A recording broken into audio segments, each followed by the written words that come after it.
শেখ হাসিনা গোয়েন্দা সংস্থাকে ব্যবহার করে সাবেক প্রধান বিচারপতি এস.কে সিনহাকে দেশ ছাড়তে বাধ্য করেন। এই অভিযোগ তুলে তিনি বলেছেন, ডিজিএফআই এর সাবেক প্রধান এই ঘটনায় জড়িত ছিলেন।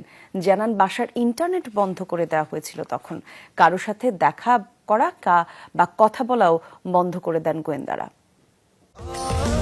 স্বাস্থ্যকর অল টাইম ফ্যামিলি কেক, সব সময় অল টাইম হেলদি লাইফ। সাবেক প্রধান বিচারপতি এস.কে সিনহার দেশত্যাগ ও পদত্যাগ খুবই আলোচিত ঘটনা শেখ হাসিনা সরকারের ইতিহাসে। 2017 সালের ঘটনা নিয়ে এ ব্রোকেন ড্রিম নামে বইও লিখেছেন তিনি।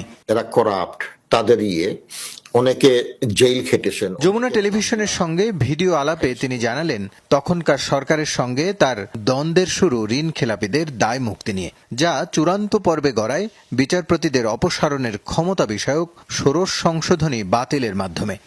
আমার নিম্ন আদালতে হাজারে হাজারে বিরোধী দলের নেতা কর্মী অ্যারেস্ট করছে, পুলিশ রিমান্ডে নেওয়া হচ্ছে, এইগুলাতে বেইল দেওয়া হচ্ছে না, ইচ্ছা মতো করা হচ্ছে।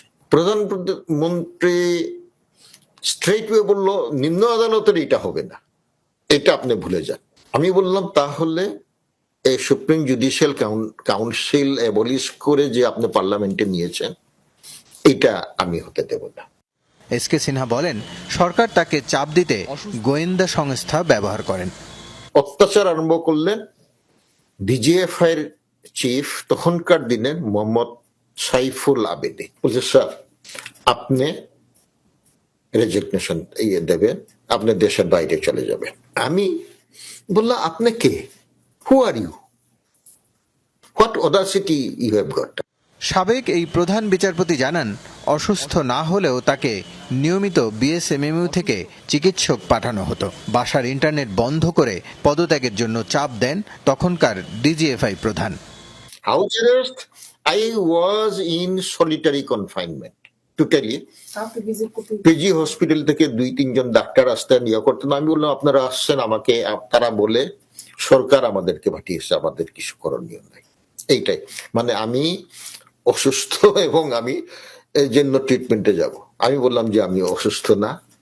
বিদেশ যাওয়ার পর মামলা হয় এস.কে সিনহার বিরুদ্ধে, সাজাও হয়েছে একটিতে। এখন তিনি আইনি লড়াই চালাতে চান দেশে ফিরে। আমি দিন গুনছিলাম যে আমি কখন দেশে ফিরে যাব। শেখ হাসিনা যে পতন হবে, এটা সময়ের ব্যাপার ছিল। এই ক্রাইমস এগেইনস্ট হিউম্যানিটির জন্য তাকে যদি বিচারে সুপর্দ না করা হয়, তাহলে ক্রাইমস এগেইনস্ট হিউম্যানিটি এটা ডিকশনারি থেকে বাদ দেওয়া উচিত।